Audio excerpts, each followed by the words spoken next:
What's going on, everyone, and welcome back to YGOPD, your Yu-Gi-Oh! Professional Development, and we're getting back into the swing of things with another episode of 2-Minute Techs.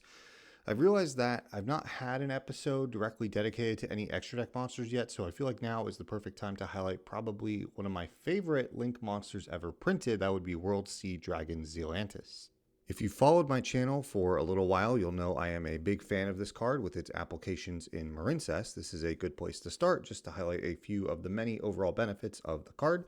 It's one of, if not probably the only to my recollection, Link monsters, let alone Link 4s, that can just be summoned using one monster. Yes, you can literally spit this out by getting rid of a Link 4 on your board and putting this bad boy on the field.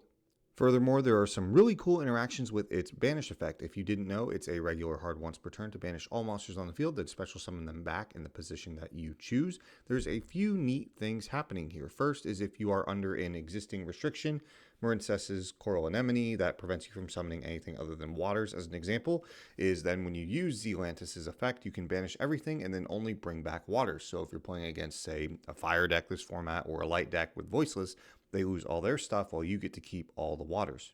The second cool interaction is monsters that are special summoned back are returned to the owner's field. So citing a card like Gameciel is actually an incredible option to kaiju over something and then to get it back to your side of the field with the effect of Xelantis.